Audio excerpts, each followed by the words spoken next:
Kita tentu sudah sering mendengar jika Allah akan mempercepat datangnya azab kepada seseorang jika ia berbuat durhaka kepada orang tua. Tapi, tidak sedikit pula orang yang menganggap sepele perkataan yang diambil dari hadis tersebut. Kisah ini mungkin bisa menjadi pelajaran berharga buat para umat muslim sedunia, terutama bagi seorang anak. Seorang anak sudah selayaknya berbakti dan memperlakukan orang tuanya dengan penuh kasih sayang. Namun, anak dalam kisah berikut ini justru dengan teganya mengkhianati kasih sayang yang diberikan oleh orang tuanya dahulu. Kisah seorang pemuda di Kelantan, Malaysia yang memberikan daging babi kepada ibunya untuk berbuka puasa adalah sebuah kejadian yang sangat menyentuh relung hati kita sebagai seorang Muslim. Sekitar awal tahun 90-an, seorang pemuda umur 30-an menjerit-jerit seorang diri di rumahnya tiap kali sampai waktu maghrib, terutama di bulan Ramadan. Penyakitnya cenderung aneh dan mungkin tidak terdeteksi dengan alat medis. Dia meraung setiap hari bagaikan orang yang diserang histeria. Perilaku emosionalnya cenderung berlebihan dan tidak terkendali. Lalu, seorang tetangga yang merasa iba kemudian menemui dan membawa lelaki itu untuk bertemu dengan seorang ustadz untuk dicarikan solusinya. Setelah bertemu dengan sang ustadz, di depan jamaah yang sedang mendengar kajian dari ustadz tersebut, pemuda itu kemudian menceritakan suatu peristiwa yang sangat menyayat hati. Ceritanya, beberapa tahun lalu ketika dia masih tinggal dengan ibunya, ia adalah seorang anak yang nakal dan liar, tidak mengerjakan sholat apalagi berpuasa. Suatu hari, ibunya meminta dia membelikan lauk untuk berbuka puasa ketika lelaki itu sedang tidur. Dia tidak mau pergi ke pasar. Berulang kali disuruh sang ibu, dia tetap saja tidak mau beranjak dari kasurnya. Hingga akhirnya, dengan perasaan marah kepada sang ibu yang terus memaksa, dia terus ke pasar dengan hati yang tidak ikhlas. Lalu dibelinya daging untuk ibunya memasak. Si ibu gembira dan berselera ketika dia berbuka puasa pada hari itu.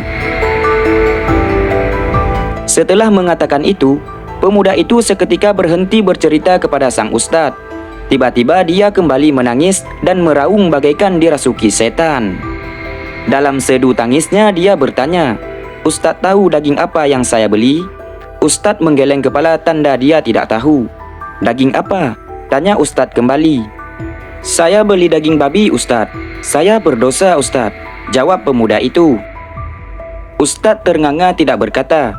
Masya Allah, hanya itu saja yang mampu diungkapkannya. Lelaki itu melanjutkan ceritanya. "Pernah suatu hari dalam bulan Ramadan, saya belikan daging ular yang siap dipotong ibu saya untuk menyediakan lauk berbuka puasa. Saya beritahu ibu, saya belikan ekor lembu untuk ibu buat sup. Maghrib itu, ibu berbuka dengan sup ular yang disangkanya sup ekor lembu. Ya Allah, besarnya dosa saya, Ustadz," ucap pemuda itu. Dalam sedu tangisnya, pemuda itu memberitahu ustadz itu lagi. Ibunya setelah itu ditimpa sakit dan meninggal dunia. Selepas ibunya meninggal dunia, pemuda itu telah insaf dan bertobat. Tetapi, setiap kali tibanya waktu maghrib terutama di bulan Ramadan, pemuda itu tidak dapat melupakan kejahatannya memberi ibunya berbuka puasa dengan daging babi dan ular. Dia tak mampu menahan perasaan bersalahnya ketika itu yang menyebabkan dia akan menangis setiap hari mengenang dosa-dosa kepada si ibu yang sudah tiada. "Hidup saya tidak tenang, Ustadz. Mau minta maaf, ibu sudah meninggal. Tiap maghrib badan saya panas, seperti tersambar api. Apa yang harus saya lakukan, Ustadz?" tanya pemuda itu. Semua jamaah yang mendengar cerita pemuda tersebut turut berderai air mata. Semuanya tak pernah membayangkan jika ada seorang anak di zaman modern yang tega membohongi wanita yang telah mengandungnya. Sang ustadz pun berkata kepada si pemuda, "Alhamdulillah kau menyadari kesalahanmu. Sekarang kau harus bertobat dan memohon ampunan pada Allah Subhanahu wa Ta'ala. Doakan kedua orang tuamu. Mulailah perbaiki diri dengan melakukan perbuatan baik," kata sang ustadz.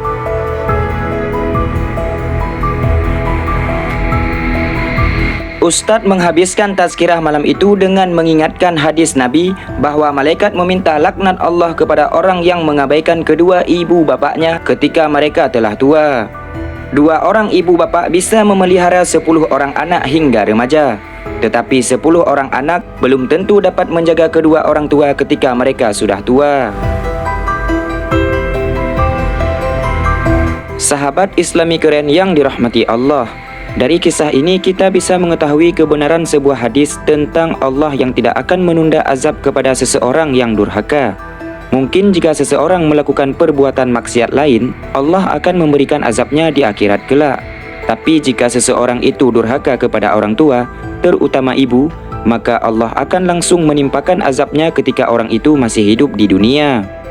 Azab Allah tidak selalu berupa kutukan berubah menjadi batu. Azab juga bisa berbentuk ketenangan.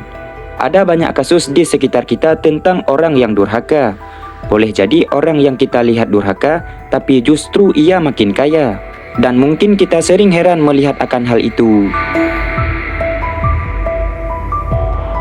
Sebenarnya, jika kita mengingat bahwa Allah bahkan bisa mengazab orang dengan kekayaan, tentu kita tidak lagi merasa heran. Azab yang berbentuk seolah seperti nikmat, salah satunya ialah kekayaan disebut istidraj. Walaupun ia terlihat semakin kaya, tanpa kita sadari orang tersebut sebenarnya sedang diberi azab yang besar oleh Allah Azza wa Jalla. Semoga kita semua terjauh dari segala bentuk azab Allah Ta'ala. Oleh sebab itu, di sisa umur kita ini, mari kita buktikan kecintaan kita terhadap kedua orang tua.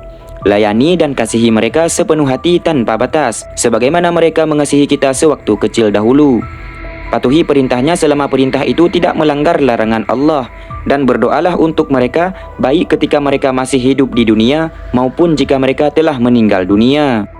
Dalam sebuah hadis dari Abu Hurairah radhiyallahu anhu, seseorang datang kepada Rasulullah sallallahu alaihi wasallam dan berkata, "Wahai Rasulullah, kepada siapakah aku harus berbakti pertama kali?" Nabi Muhammad sallallahu alaihi wasallam lalu menjawab, "Ibumu." Dan orang tersebut kembali bertanya, "Kemudian siapa lagi?" Nabi SAW menjawab, "Ibumu." Orang tersebut bertanya kembali, "Kemudian siapa lagi?" Beliau menjawab, "Ibumu." Orang tersebut bertanya kembali, "Kemudian siapa lagi?" Nabi SAW menjawab, "Kemudian ayahmu." Hadis riwayat Bukhari dan Muslim. Dalam sebuah hadis yang lain, Rasulullah SAW juga pernah bersabda yang artinya, "Tidak masuk surga anak yang durhaka, peminum khamar ataupun minuman keras, dan orang yang mendustakan qadar." Hadis riwayat Ahmad. Semoga video ini bisa meningkatkan pengetahuan dan membuka wawasan kita semua. Wallahu a'lam bishawab. Saya Azmi, mewakili tim Islami keren yang bertugas berterima kasih atas segala perhatian. Mohon maaf atas segala kesalahan pengucapan. Akhirul kalam. Wassalamualaikum warahmatullahi wabarakatuh. Sampai jumpa di video-video menarik lainnya, insya Allah.